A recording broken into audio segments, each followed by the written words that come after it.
What's up, everyone? Welcome back to another episode of the JT Sports Podcast. I'm your host, JT. The hammer has been dropped on Michigan, or I should say, Michigan has dropped the hammer on themselves for their sign stealing scandal involving former assistant Connor Stalions. We're going to lead this episode off discussing the self-imposed punishment that the Wolverines have allowed Sherrone Moore to put on himself. And the terms around this punishment, I find very fascinating, to say the least. Florida State landed a stud running back out of the transfer portal. Will bad quarterback play hold back Alabama again? Is going with Ty Simpson as the starter the right decision by Kalen DeBoer? Don't sleep on Nebraska and South Carolina. I'm going to explain why a little bit later on in this episode. And I'm going to do something that I've been wanting to do for a very long time, which is rank every single starting quarterback from the Nick Saban era at Alabama. Smash that like button, subscribe to the channel if you're new, turn on post notifications so you don't miss when we drop new content.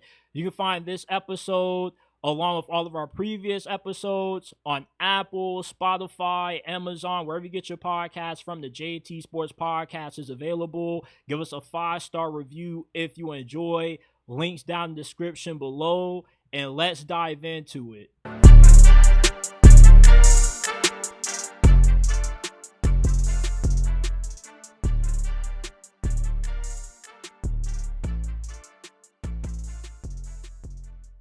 It looks like we are nearing the finish line when it comes to Michigan's sign stealing scandal involving former assistant Connor Stalions. The NCAA, it seems as if they're coming close to giving official punishment for Michigan's involvement in this scandal.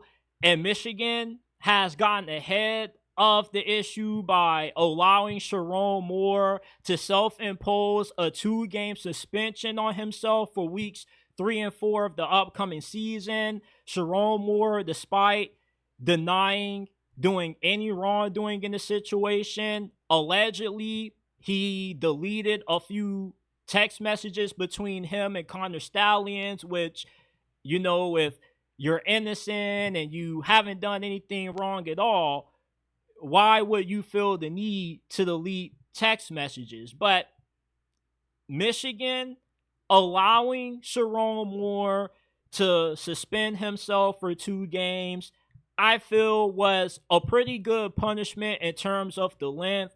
This isn't something that should make Michigan's national championship invalidated. I know a year ago I said otherwise, but after thinking about it, with the NCAA allowing Oregon and a bunch of other teams to just steal players off other rosters despite not being allowed, I'm not going to get mad at Michigan for doing what they did when there's a lot worse going on in college football. And on top of that, Michigan wasn't the only team stealing signs. Unfortunately, they were the only team that got caught doing it, because the rest of the teams in this conference were hating on them due to the amount of success they were having doing it. And that's why they snitched on them. They ratted them out. And that's how Michigan got in trouble with this whole sign stealing scandal.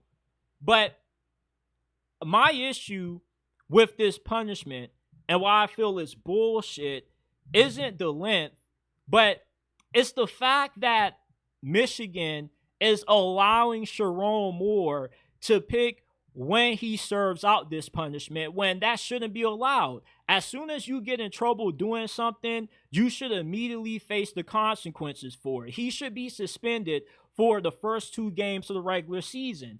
When you got in trouble growing up as a kid, your parents didn't come to you and say, all right, let us know when you want to start your punishment. No, when you got in trouble, you got an ass whooping and you immediately got put on punishment. It wasn't you making an agreement when you served out the punishment. No, you served it right then and there. And with Michigan getting called in the wrong, you shouldn't allow your coach to pick the weeks that he gets to miss. That kind of defeats the whole purpose. When you get caught doing something against the rules, you shouldn't have the luxury of picking when you start your punishment. That kind of defeats the purpose. And Michigan, essentially, with Sherrone Moore being involved in this whole sign stealing, cheating scandal, they're giving him a free vacation with paid time off. That's what this is. You are going to coach the first 2 games of the season, and then after, that's when you're going to serve your suspension. The NCAA, if they allow this to go through, this further proves how incompetent this organization is and why this sport is in the state that is in. You just can't come at Michigan the way that you did, and then you're going to allow them to make a mockery of you, to embarrass you by allowing their head coach to be on the sidelines for the first 2 weeks of the season, and then out of nowhere right after say, all right, me and my family, we're going to pack it on up. We're going to take a vacation to Dubai, Cancun, and we're going to watch the team from somewhere else in the country. This is bullshit to me. This is not how a punishment is supposed to work. And before you Michigan fans come at me and you say, oh, JT, we ain't really do nothing that wrong. That's not my issue. You got caught cheating. There's no ifs, ands, and buts about it.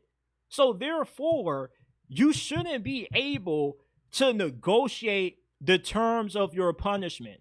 That's like if me and you got caught stealing something out of the corner store or stealing something out of Walmart. We get arrested. We go in front of a judge on trial, and we tell the judge, look, allow me to pick when I serve out my prison sentence. No. The judge gives you your punishment. They give you your prison sentence. You don't get to negotiate the terms of the punishment. This just is really awkward to me how Michigan has gone about this and how the NCAA possibly could allow this punishment to go through, because this isn't really a punishment in my estimation. I feel this is more so of Michigan trying to give themselves a soft blow, and they're trying to see just how soft of a blow the NCAA will allow them to get. And I'm not expecting the NCAA to give them the death penalty or anything like that. I'm not proactively saying that Michigan should receive major consequences to their actions, but all I'm trying to say is a punishment shouldn't be negotiated on your terms. It seems more so as a luxury. When Jim Harbaugh got suspended by the university for his involvement in the whole entire thing, they didn't just say, okay, you're going to serve this suspension at this time, or you can just choose whenever you want to do it. No, he got suspended right then and there. And that same thing should happen with Sherrone Moore. When you do the crime, you do the time instantly when the punishment is dished out. Missing the first 2 weeks of the season makes more logical sense than allowing him to coach the first 2 weeks and then saying, okay, I'm going to serve my punishment right after we get done playing Oklahoma, arguably one of the biggest games of Michigan season, which is going to define just how good this team is going to be for the rest of the year. I'm really struggling to wrap my whole head around Michigan giving Sherrone Moore pretty much 2 weeks vacation for his involvement in cheating, because this is just nonsense to me. If the NCAA allows this to go through, it further shows why this sport is in the state that it's in. If you haven't already, smash that like button, subscribe to the channel, turn on post notifications so you don't miss when we drop new content.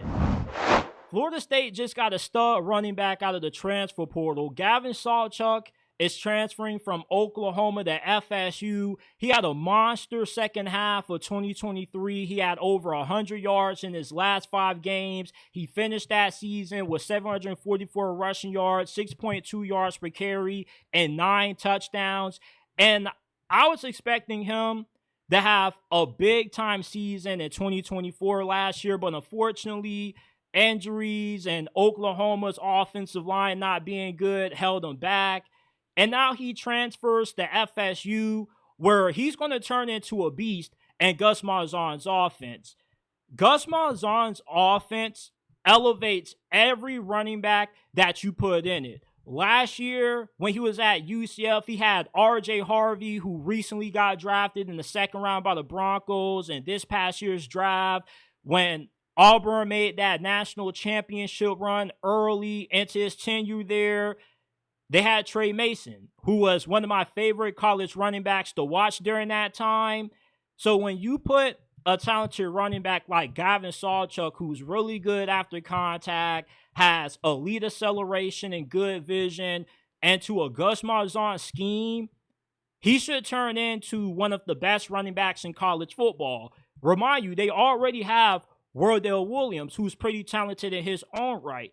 Now with the addition of Gavin Sawchuck, you should have one of the best running back duos in all of college football. That's how good Gus Malzahn's system makes running backs. For the last couple of years, Gus Malzahn has produced a top 10 rushing attack. It's not a matter of if, it's a matter of when it happens.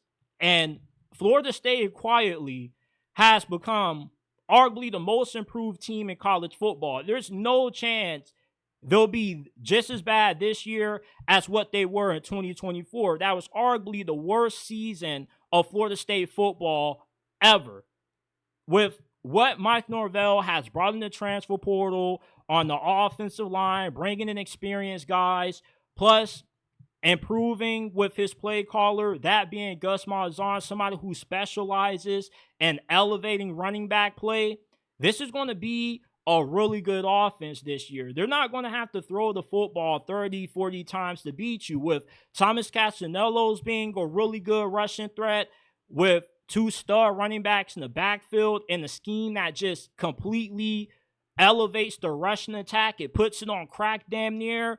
Getting Gus Malzahn was not only a huge pickup for Florida State, but one of the biggest and most impactful coordinator hires of this offseason. And you just recently land Gavin Sawchuck, who at Oklahoma, I definitely thought that they would have kept him around for this year. He would have been a really good RB2 behind Jaden Ott, who they recently got from Cal. I was shocked that we didn't see a bunch of Gavin Sawchuck last year, because I kept asking Oklahoma fans on their message boards, what happened to this guy? Because he was an absolute stud 2 years ago. And that bowl game that they lost to Arizona in the Alamo Bowl, they would have won that thing if they would have gave him the ball on damn near every single play, because it seemed like every time he was toting the rock, he was ripping off big runs after big runs. And then the offense that is just pretty much steroids for running back production, I think it's only fair to expect Gavin Sawchuck to have a really productive season for the Noles in 2025. And I'm not overhyping this transfer because I'm a Florida State fan. I say this every single time that I'm a Miami fan. And I know it's easy as fans to get excited about these kinds of transfers, and then these guys come in and they don't really do nothing at all. I strongly doubt that will be the case with Gavin Sawchuck. When I saw this news pop up on my feed, when On3 posted it, I immediately was like, okay, Florida State is making some major moves this offseason. This is not going to be remotely the same team that you saw last year. And I promise you that. Whatever the over-under win total is for the Noles this year, take the over, because Gavin Sawchuck is going to be a huge reason why you end up seeing Florida State have a bounce-back season this year. I love saying his name, Sawchuck. How many rushing yards can Sawchuck chuck up this year? That's a fun tongue twister. We got to come up with a funny nickname for Gavin Sawchuck. We're going to call him the Chuck. Give the Chuck the rock. Yeah, I like that. We're going to call him the Chuck this year, because when he starts chucking this year, a lot of people are going to realize just how talented a running back FSU got. I can't wait to see the Chuck it up this year for the Noles inside this Gus Malzahn scheme. And with Wardell Williams, this is going to be a nasty 1-2 punch. Florida State had the worst rushing attack in all of college football last year, pretty much. Now you improve that with not just the hiring of Gus Malzahn, but getting a healthy Roydell Williams back, getting Gavin Sawchuck recently out of the portal, that's going to help elevate this entire offense. Because now defense has got to worry about whoever you have behind Thomas Castanelos, along with his rushing ability, and with a guy like Deuce Robinson at wide receiver, who pretty much is like Johnny Wilson 2.0. You just throw the football up and he comes down and he grabs it. He's mossing guys. He's getting all kinds of crazy one-handed catches. Florida State is going to have a fun offense to watch. I believe Kalen DeBoer's first season in Tuscaloosa was a major disappointment, 98% due to how bad Jalen Milroe was throwing the football after the first half of that Georgia game. I don't know what the hell happened to him at halftime, but from that point on, he just forgot how to throw the damn football. And Kalen DeBoer runs a quarterback-dependent offense. He's not one of those coaches that knows how to win a lot of games if he's not getting high-level quarterback play. So the inefficiencies that Jalen Milroe had with throwing the football held this offense back a lot, along with the bad offensive line play and the inability to establish the ground game. This season, with Jalen Milroe being gone for the NFL, it looks like Ty Simpson is slotted to be the starting quarterback of the Crimson Tide this year. Kalen DeBoer has said on several interviews if the season was to start right now, Ty Simpson would be QB1. Can Alabama fans trust Ty Simpson? Is this the right quarterback to go with to get Alabama back to the college football playoffs, back into the national championship conversation? He was a former 5-star recruit in the 2022 recruiting cycle. He was the 4th ranked quarterback in that class. And he has done something that you don't see a lot in today's new age of college football, which is actually wait his turn. He has stayed loyal to this program for going on 3 years in spite of the coaching change with the retirement of Nick Saban and Kalen DeBoer taking over. He definitely could have gotten offers to go elsewhere and start, but instead he wanted to sit, wait his turn, and it looks like he's going to be rewarded with the starting job. And I believe that going with Ty Simpson gives Alabama the best chance to have a big year two under Kalen DeBoer. The last time Alabama had a quarterback who waited their turn, it was Mac Jones. He sat behind Jalen Hurts, Tua, and eventually when he got the starting nod, he had one of the most prolific seasons that we've ever seen an Alabama quarterback have. And when you watch Ty Simpson play, he reminds me a lot of Mac Jones, but with way more mobility. Kalen DeBoer, with the kind of system that he runs, taking a lot of shots outside of the numbers in a deep passing game, I feel votes well with Ty Simpson's strengths.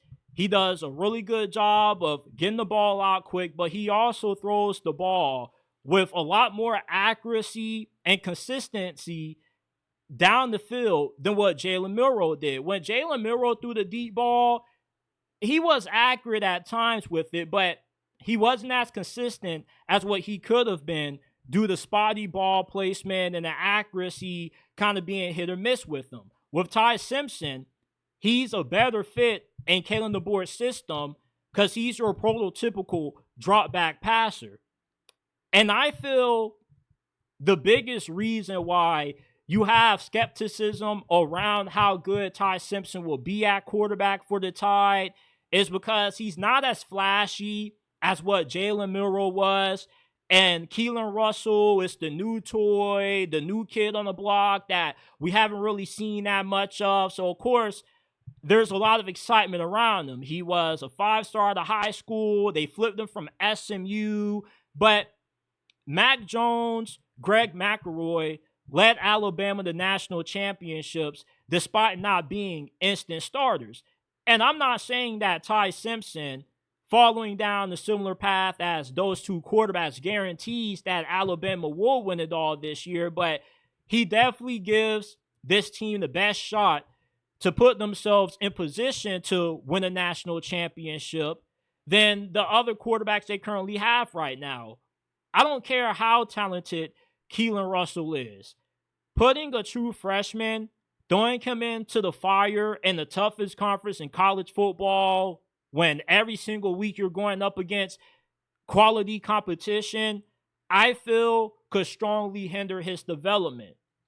Him sitting a year behind Ty Simpson or possibly a second season behind him would only do him justice when it comes to ensuring that he ends up reaching his potential. We know that from an athleticism standpoint, he gives you way more juice than what Ty Simpson does. But Kalen DeBoer's offense isn't really predicated off the mobility of a quarterback. He'd rather have a guy who can throw the football with accuracy, make the right decisions, go the right place with the ball, than have a guy who's just this uber athlete but struggles with consistency.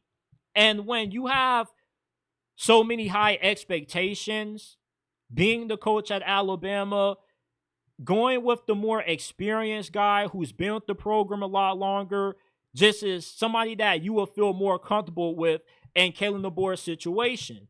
A huge criticism I've seen common on social media when it comes to Ty Simpson, the skepticism around him is that, well, he's been with this program for so long, and yet he hasn't been able to win the starting job until now when Jalen Miller wasn't that good. So why was he not able to seat him?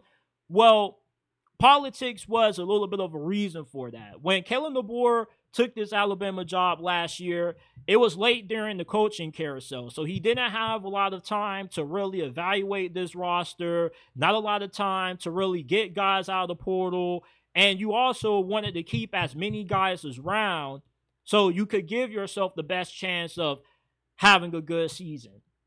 And if you would have benched Jalen Milroe at any point last year, you would have alienated the roster. You would have lost the locker room, and that would have made Alabama's season even worse than what it was. They went 9-4, not too bad for a guy in the situation that DeBoer was in, although the expectations are definitely a lot higher. You expected a lot more based off his resume. But another issue Kalen DeBoer had is last year was his first time in his coaching career where he didn't have his tag team partner, that being offensive coordinator Ryan Grubb, who was with the Seahawks last year. You can tell that at times Kalen DeBoer was a little bit lost without Ryan Grubb. Now this year with Ryan Grubb being back, the last time these two guys were together, Washington had the most explosive offense in college football with Roma Dunze, McMillan, Jalen Pogue. They had the best offensive line in college football as well. I expect to see that same level of efficiency with the Brothers of Destruction back in Tuscaloosa with Ty Simpson at QB. This is the kind of style quarterback that they want behind center. Of course, you want to have a guy who can extend plays, be a little bit of a factor on the ground, and Ty Simpson has enough athleticism where he can be a factor on the ground, but he's not going to make as many wild plays running the ball as what you would see out of Keelan Russell. But the experience that he has, the time that he has had to sit and learn at Alabama, I feel gives him a great chance to have a breakout season for the Tide this year. I could see him throwing for probably 28, maybe 30 touchdowns, 8 interceptions to go along with that. He probably completes 68% of his passes, and that should be good enough to propel Alabama back into the college football playoffs. Alabama doesn't need to have all-world quarterback play to be a national championship contender. They have a good offensive line coming into this year. Their defense should be improved as well. And Ty Simpson is throwing to the best wide receiver trio in the SEC this year. So I would be incredibly shocked if we see bad quarterback play hold back Alabama again. I don't believe that throwing Keelan Russell out there so early gives this team the best chance to win when you think about the difficulty and the gauntlet that the Southeastern Conference has become with conference realignment. If you are trying to get back into the national championship conversation, Ty Simpson gives Alabama the best chance to do so. I never knew that a guy staying loyal and waiting for a few years, getting developed on the bench was a bad thing when we've seen Greg McElroy, Mac Jones do the same thing, and their careers turned out pretty good. And it's been a very long time since Alabama completely whiffed on quarterback. Jalen Milroe might have not been that good last year, but it wasn't bad enough where he completely tanked Alabama's season altogether. I don't see Ty Simpson being any worse than what Jalen Milroe is, and this team regressing further than what they did in 2024. And honestly, I think that last year was the worst that we'll ever see Alabama be these next couple of years with Kalen DeBoer as the new head coach replacing Nick Saban.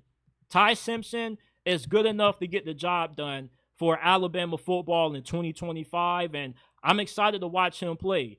I like seeing guys' loyalty rewarded in college football because it's a good sign to show other quarterbacks out there that you can wait your turn and end up having a lot of success. You don't need the instant gratification of going to a place that allows you to start right away, but doesn't have as good as a situation as what you would have had if you just would have stayed and waited your turn.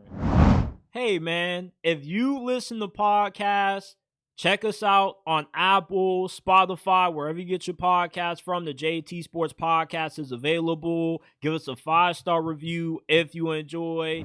Do not be surprised if you see Nebraska win 10 games, put themselves in the Big Ten championship, and possibly make a bid at the college football playoffs this year. Matt Rhule is entering his 3rd season as Nebraska's head coach. And number 3 seems to be Matt Rhule's lucky number. Everywhere he's been in college football, anytime he enters his 3rd season, that's when he gets in the kitchen, he gets his cookbook out, he gets all the ingredients, he puts in the pot, he stirs that thing up, and he ends up cooking something special in his 3rd season. His 3rd year at Temple, they went 10-4. His 3rd season at Baylor, they went 11-3. They won the Big 12 championship game before he ended up departing for the NFL. And Nebraska has a lot going in their favor for Nebraska to have a big year 3 under Matt Rhule. You bring in the 13th ranked portal class. You continue to improve the offensive line. You get 2 really good receivers, one of those being former Kentucky wideout Dane Key. And Dane Key is going to be one of the most impactful transfers this college football season that nobody is really talking about. Outside, if you're a Nebraska fan, you're not paying attention to Dane Key. But at Kentucky, him and Barry Brown were criminally underutilized due to the lackluster quarterback play and Kentucky not being able to get the offensive coordinator position taken care of. Well, with Dylan Raiola throwing Dane Key the ball, he should become one of the best receivers in the Big Ten. He is an elite deep threat. He has track level speed, and he should be a top 3 pick in next year's draft class. Look out for Dane Key. They also have Dylan Raiola going into his 2nd season as a starter, and you should expect him to take a big leap. You keep hearing all this hype around DJ Lagway. Many media outlets already have him tabbed as a top 10 quarterback. But what about Dylan Raiola? He started more games than DJ Lagway, and he had just as big as an impact on Nebraska ending their very long bowl drought as what DJ Lagway had for Florida. And with Dylan Raiola modeling his game after Patrick Mahomes, you know, if you can just get 30-40% of Patrick Mahomes and Dylan Raiola this year, that probably gives you arguably the best quarterback in the Big Ten this year. And we know that Nebraska is only going to go as far as what Dylan Raiola takes them. But he showed a lot of promise during his 1st season. The first half of last year was better than how he ended the 2nd half of the season. But overall, he had a pretty good true freshman campaign.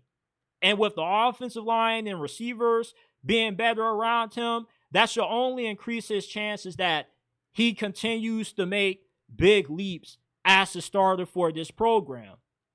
And on defense, yes, you do lose Tony White and a bunch of talent on the defensive line to the NFL, but you shouldn't experience a major drop-off at your defensive line spots with what you bring in from the transfer portal, also with how well you've recruited. There's also a few true freshmen that could be in Nebraska's defensive line rotation. And the back end of your defense, you return 4 starters in that secondary. So for Nebraska, looking at this team from a talent standpoint, they're good enough to take advantage of a really favorable schedule.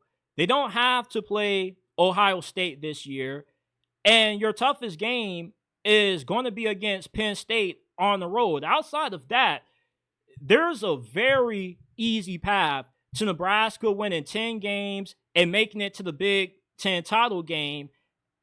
And another reason why I'm extremely high on Nebraska going into this year is that 5 out of 6 of their losses last year were decided by 1 possession. They had that overtime loss to Illinois when the offense just sputtered out once they got to the extra period. You saw the inexperience of Dylan Raiola kind of bite them in the rear end. And then after they got blown out by Indiana, the week after, they go on the road to Ohio State in a game that you would have expected them to have no shot at winning. And they came really close to walking out of that game with the W despite having to play that game in Ohio State's home field. They only lost 21-17, and they were in control of that game for the majority of it up until the final moments of the fourth quarter when Ohio State ultimately pulled away. So if you are able to go toe-to-toe with Ohio State, you know, you're good enough to take advantage of a schedule where you don't have to face Ohio State or Oregon. Penn State definitely is going to be a tough out, but if Nebraska ends up taking that big year 3 leap that they should with the Matt Rhule magic, they could go up to Happy Valley and possibly pull off an upset, especially if they end up being ranked. Anytime James Franklin sees a ranked team, the guy just shits himself. He doesn't know how to win big-time games.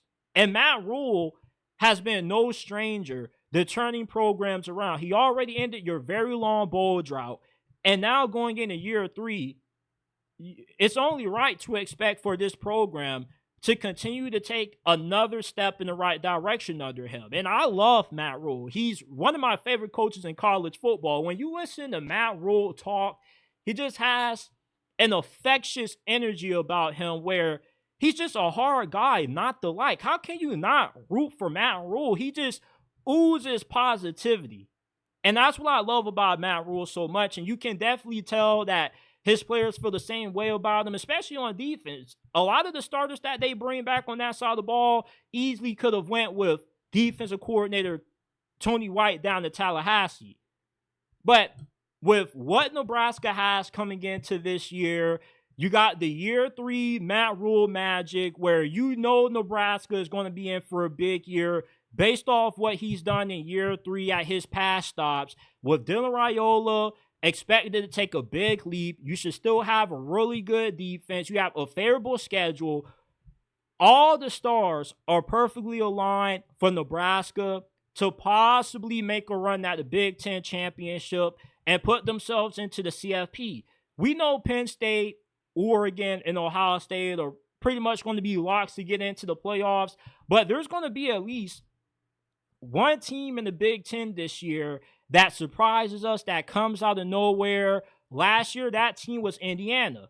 This year, Indiana most likely takes a step back, and Nebraska could be that team that ends up being that 4th team out of the Big Ten that shocks us, gets into the playoffs, and makes a little bit of noise. South Carolina was the hottest team during the second half of last season, And they finished 9-4. They should have went to the college football playoffs, in my opinions. In the second half of last year, they went 3-0 against the top 25. And if they never got fucked over by the refs early during the year in that LSU game, they would have been a sure win to be in the CFP. And I find it a little bit odd that South Carolina is being overlooked again this year. It seems as if the consensus around this team is that last year was a little bit of a fluke with what they're losing on defense. They're going to come back down to earth a little bit. They're probably going to be a 7-8 win team. I strongly disagree with that. Listen, Shane Beamer is one of the most underrated coaches in all of college football. When it comes to having your team ready to play in a big time game against some of the best teams on your schedule, Shane Beamer always has South Carolina ready to play. They're one of the safest bets to make as an underdog. Never count out the Beamer boys. And what also isn't being talked about with South Carolina is they return two of the best players in the SEC. Ohio State gets credited with having the two best players in college football, Caleb Downs and Jeremiah Smith, but Lenore Sellers and Dylan Stewart are probably the third and fourth best players going into this season, right behind those two. We saw Lenore Sellers single-handedly win South Carolina games against Missouri, Clemson, when he broke 18 tackles in that game, the most broken tackles by any player during the 2024 regular season. And in his last 6 games, he was on an absolute heater. He had 17 total touchdowns and only 3 interceptions. I don't know what the hell got into Lenore Sellers where he just became like the second coming of Cam Newton. But then you got Dylan Stewart to go along with that. There's a reason why South Carolina upped up their NIL payments. Because if these two guys would have hit the portal, they immediately would have been the best available in this cycle. And with you bringing those two guys back, you are going to increase your chances of competing for the SEC.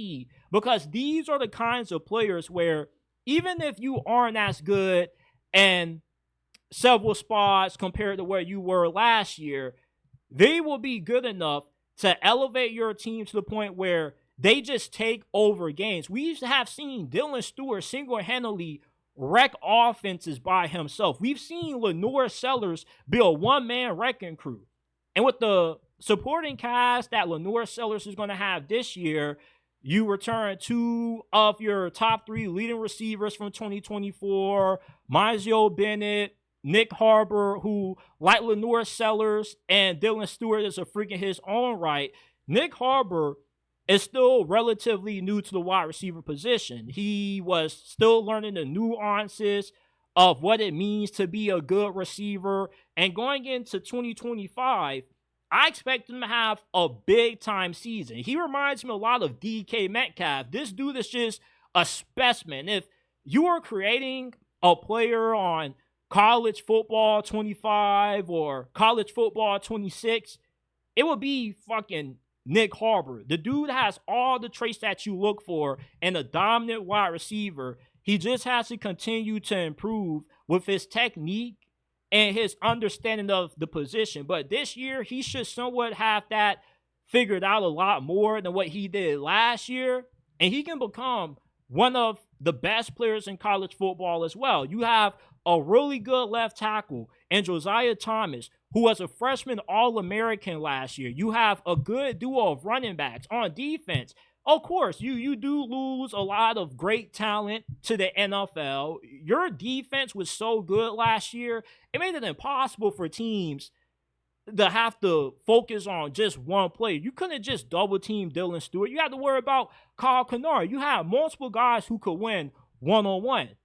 But just because you lose a lot of talent doesn't mean that you're going to struggle to replace that with how well South Carolina has utilized the transfer portal, with how well they recruit and develop players. Their strength and conditioning program has to be the best in college football. It seemed like every player that was at the combine for South Carolina was just tearing that shit up. They were putting up freakish 40 times, destroying the bench press. The Beamer boys are cooking this year. And sleeping on South Carolina will be one of the biggest mistakes any of you sharp bettors make this year. If you are betting against South Carolina winning 7 games or possibly being a contender for the SEC title, you're making a grave mistake. This is a team that is a lot better than what they look on paper.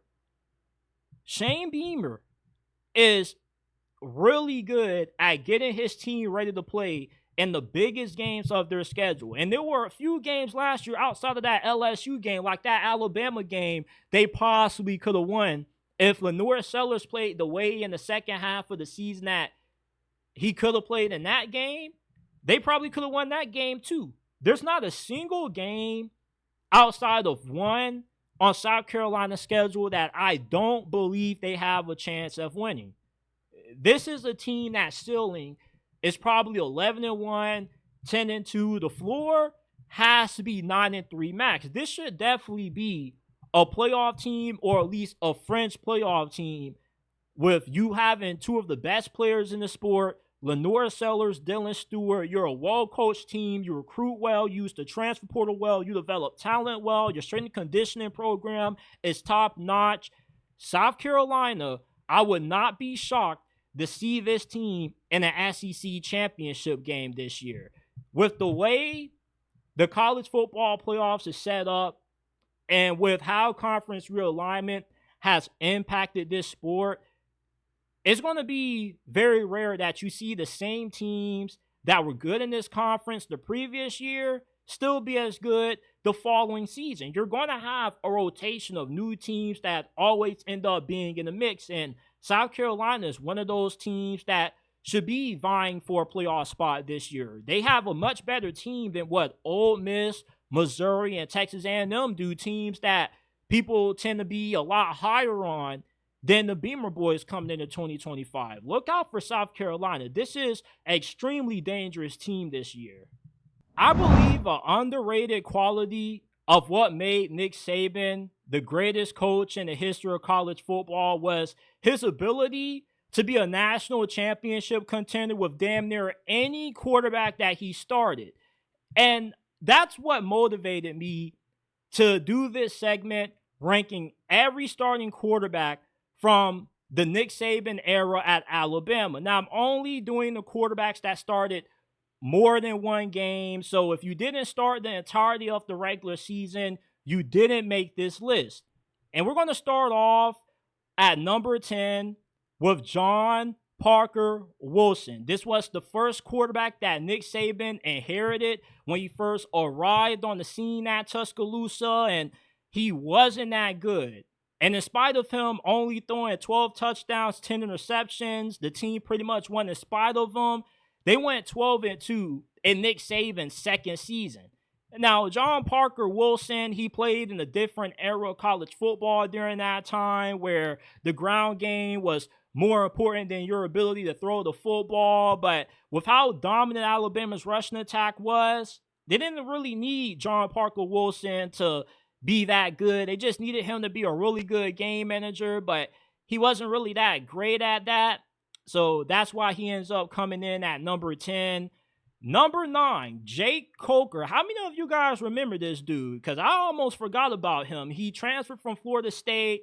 He was a pretty solid game manager. I feel his best football came the final 3 weeks of the season for Bama. He was really good in the SEC championship. He was dominant during the run in the college football playoffs. And ultimately, he was good enough to where he helped lead Alabama to that national championship when they took down Clemson. They finished 14-1. The only reason he's not higher is due to, you know, when he was asked to have to carry the team on his shoulders, when they asked him to throw the football a lot against Ole Miss, he completed 46% of his passes. He had 2 interceptions and 3 touchdowns in that game.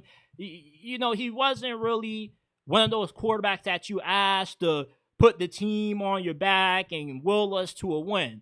He was just good at managing the game, minimizing mistakes and handing that football off to Derrick Henry. So he comes in at number 9. At number 8, we got Jalen Hurts. Jalen Hurts has had a lot of success in the NFL, but when he played at Alabama, I didn't think he would ever turn into the player that he currently is with the Philadelphia Eagles right now, but he did have a lot of success despite him getting replaced by Tua in the national championship against Georgia. We all know the story. At halftime, Nick Saban makes the bold move to bench Jalen Hurts, who at that point was the most winningest quarterback in college football. Jalen finished with a 26-2 record as the starter. But what hurt Jalen throughout his time starting at Bama was ultimately why he ended up getting benched in that national championship. He wasn't really a good passer, but he was an incredible runner of the football. He was the equivalent to having a running back at quarterback. He had great vision, but he had this rare blend of speed and power. We already know the dude can like power lift or power squat like 500 and freaking pounds. He's a fucking tank in the open field at quarterback. But what hurts him is just how inconsistent he was throwing the football. But he came in at a time when Alabama needed stable quarterback play. Remember, during his true freshman season, he replaced Blake Barnett in that week 1 game against USC. He ended up finishing his true freshman career, his true freshman campaign, winning SEC Offensive Player of the Year. He scored 36 total touchdowns, but his inability to be an efficient passer hurt Bama, and his only 2 losses, somewhat came in the games where he just stunk it up throwing the ball, and it was a huge reason why Bama lost in the Natty in 2016 to Clemson. Jalen Milroe, I have him at number 7. This is probably going to be the most polarizing one of all of these guys that I have ranked on here. Due to Jalen Milroe, you can say, okay, JT, if you got Jalen Hurts at 8 due to his inability to throw the football consistently despite his 26-2 record, why is Jalen Milroe above him? Jalen Milroe was a much better passer in the long season that he started for Nick Saban than what Jalen Hurts was. Although Jalen Milroe definitely had his fair share of clunkers out there, at least he was a lot better at throwing the football downfield. Remember when he had the prayer and Jordan Hare to Isaiah Baum on that 4th down? Like, at that point, you would have thought the game was already over. Jalen Milroe throws that motherfucker up. Isaiah Baum comes down with it. It was one of the best plays of the Nick Saban dynasty at Bama, because it's a play that a lot of us are always going to remember. But in terms of just talent and athleticism, Jalen Milroe was Nick Saban's most freakishly gifted quarterback. He scored 35 touchdowns in 2023, 23 through the air, 15 on the ground. He led Bama to somewhat of an upset win over Georgia, and he improved dramatically throughout the course of the season. He was a way better quarterback at the end of 2023 than what he was when he first was a starter at the beginning of the season. Blake Sims comes in at number 6, and he was the quarterback that I kind of was a fan favorite of growing up watching Bama. He was a pretty good athlete, not that athlete that Jalen Hurts and Jalen Milroe was, but he gave you a little bit on the ground. He also was a capable passer, which is why I have him over both Milroe and Hurts, because although he wasn't that good at throwing the football in his own right, at least he was serviceable. Blake Sims' issue is that he was extremely volatile. Like in that shootout win that they had in the Iron Bowl in 2014, he had 4 touchdowns, but also 3 interceptions. And his volatility costed Bama in the opening round of the CFP when he went against Ohio State, because he threw 3 picks in that game. But when he was on and he was playing his best football, he was lights out. He completed 85% of his passes against Missouri to win the SEC championship, along with 2 touchdowns. So when Blake Sims was taking care of the football and he wasn't imploding, he was really underrated during his low season starting for Alabama. And he was one of my favorite quarterbacks of the Nick Saban Alabama era. Greg McElroy the ESPN analyst, who is one of my favorite to listen to. I love his podcast as well. I got him at number 5. And I feel Greg McElroy doesn't really get the respect he deserves. Some folks may have him a lot lower on this list, but he went 23-3 as a starter. Most of those losses occurred during his final season. And he was a really good game manager for Alabama. He wasn't lighting the world on fire, but in his 2 years starting for Saban, he had 37 touchdowns and only 9 interceptions. And he was incredibly underrated to me because he was a really good game manager due to his consistency. He never played bad enough to where you could just solely point the finger at him for being the reason why Alabama lost the game. And he helped deliver Nick Saban his first natty at Alabama, although he didn't really do much in it due to Colt McCoy going down with an injury early in that game. The defense was just obliterating the backup quarterback that Texas had in. Plus, Trent Richardson, Mark Ingram were going crazy in that game as well. But when Greg McElroy had to step up and make big throws for Bama, he pretty much delivered the majority of times. And I just feel with how he gets viewed as an analyst, sometimes people kind of forget just how good Greg McElroy was due to, how early during Nick Saban's tenure he played and there being more talented quarterbacks than him. But from a consistency and execution standpoint, he was one of the best, most reliable quarterbacks that Nick Saban had at Alabama. Mac Jones, mac and cheese. I got him at number 4. He only started for 1 season at Alabama. Although you probably could say that, he started more because he technically started a half a season the year prior to 2020 with the injury to Tua. But at the time when Mac Jones took over, he had the most prolific season in the history of Alabama football for a quarterback. He broke their completion percentage record, which he broke the NCAA's all-time completion percentage record for completion percentage in the season at 77.4, and then Bo Nix eventually went on a few years later to tie with that. But he was a Heisman finalist. He won the Davey O'Brien Award.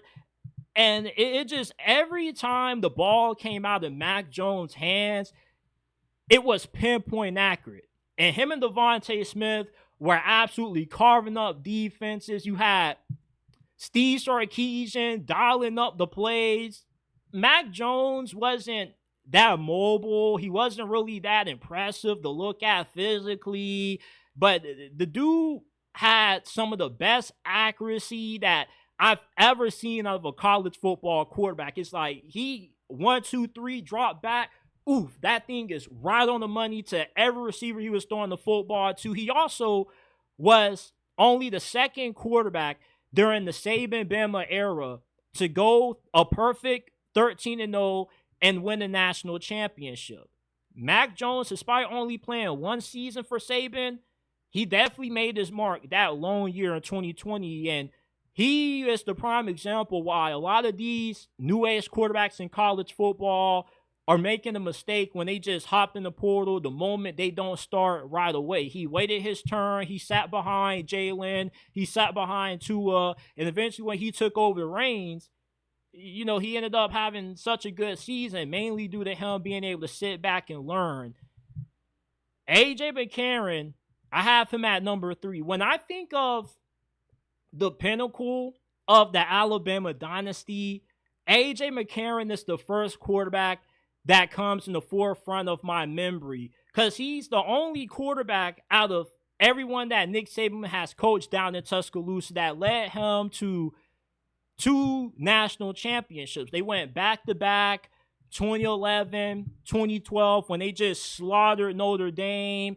And A.J. McCarron, at one point when he first took over as Alabama starter, he was a game manager.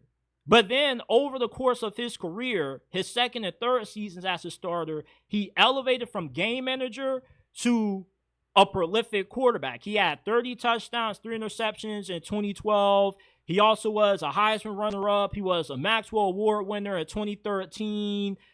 A.J. McCarron is the most accomplished quarterback of the Saban-Bama era because it's like Every time he was in a big game, he always delivered. There weren't too many games where A.J. McCarron didn't really play that well his final 2 years as a starter. His first year, it more so was a run-heavy approach, but A.J. McCarron kind of started to change Nick Saban's philosophy when it came to how much he threw the football, in a sense. If he had a quarterback that he actually could trust to sling that thing around, he would let him sling it around. They had always some of the best receivers in the sport. So A.J. McCarron, he's just one of the more memorable quarterbacks of Saban's time in Alabama that I always remember. When I first really got deep into college football, when I really started to fall in love with this sport, it's when A.J. McCarron was the quarterback. And I always questioned why he didn't get more opportunities as a starter in the NFL. Number 2, I have Tua Tagovailoa. When he took over for Jalen Hurts in the national championship and led them to that comeback in that game against Georgia, you knew Alabama had something special. And Tua was the best pure passer of the Nick Saban Bama era. This is a guy who completed 16.2, or he had 16.2 yards per completion. And the following season, after 2018 and 2019, he completed 15.8 yards per pass. That is incredible for a team at one point before Tua took over was more so all about running the football, smash mouth mentality. Tua kind of started to speed up that transition of Alabama going from being an old school pro style offense to having more of a spread oriented attack. We're just going to sling the football all over the field against you. With how accurate, I know I say Mac Jones was accurate, but Tua just threw the ball with so much poise and so much great anticipation. And if he never would have got injured during his final season, I believe he most definitely would have ended up winning the Heisman Trophy, because the numbers that he put up during his final season, 33 touchdowns, only 3 interceptions, he was on pace to put up better numbers than his first season being the starter at Alabama. He had crazy efficiency for the high amount of volume that Alabama threw the football with. And that's really what started Nick Saban to become more so quarterback-centric. And listen, he had one of the biggest memories that I will ever recall as a college football fan. That game-winning touchdown that he threw to the left sideline of the end zone to Devontae Smith. I'll never forget that play, man. The look on Kirby Smart's face, how defeated he looked in that game. He was like, damn it. Just damn it. I almost had you, Nick. I almost had you. Tua, with the injuries, is what kept him from being the greatest quarterback in Alabama history. You guys know who's at number 1. Bryce Young is, to me, the best quarterback that I've ever watched in the history of college football. And it's unfortunate that he never won a national championship as a starter at Alabama. But when you watched Bryce Young play, there was just something mystical about him. He just had a different aura around him. No matter how bleak things used to look for Alabama, anytime the game was on the line and you put the ball in Bryce Young's hands, he always came through. I remember that comeback that he had late in the fourth quarter against Texas, that game-winning drive that he had against Auburn in the Iron Bowl. Bryce Young just had ice in his veins. He was a computer at the quarterback position. He wasn't the most physically imposing, the most physically gifted, but he had a prolific career at Alabama. He had ice in his veins, and statistically, he's the best quarterback in the history of this program. In 2021, he shattered all of Mac Jones' records for passing yards, touchdowns. He won the Heisman Trophy. Like, Bryce Young carried Alabama the 2 years he was a starter. And normally, you don't say a quarterback carried Alabama because of the talent that they always have. But no, this 5'9", 5'10", soaking wet midget carried Alabama on his back for the 2 years that he was a starter. And even Nick Saban said that after Bryce Young left for the NFL, he said that we were too Bryce Young dependent. That told you everything that you needed to know about how special Bryce Young was for Nick Saban. And I thought that they would have beaten Georgia that year. That was as down and out as an Alabama squad as you ever would have seen the 2 years Bryce Young was there. But with the level of confidence and poise he just had in late game situations, I had to put him number one on this list. There was just something magical about watching Mr. Houdini back there at QB, man. He just was damn near unstoppable. And the only time Bryce Young lost at Alabama was when he didn't have a chance to win the game. Either Alabama got stomped, or remember when they lost to Tennessee and LSU, Bryce Young's final season? That was because Tennessee and LSU had the ball in their hands, and Alabama's defense was unable to get the ball back in Bryce Young's hands. That's why I say the only time Bryce Young lost is when he didn't have an opportunity to win it. Because if he did, he turned into the midget version of Tom Brady in college football, man. Bryce Young is my favorite quarterback of Nick Saban's role gatherer quarterbacks during his time at Alabama. And these are my rankings of every quarterback that started for Nick Saban during his time coaching this program. Leave your thoughts in the comment section down below. And this is it for this episode. I appreciate you guys for tuning in. I'll see you guys shortly.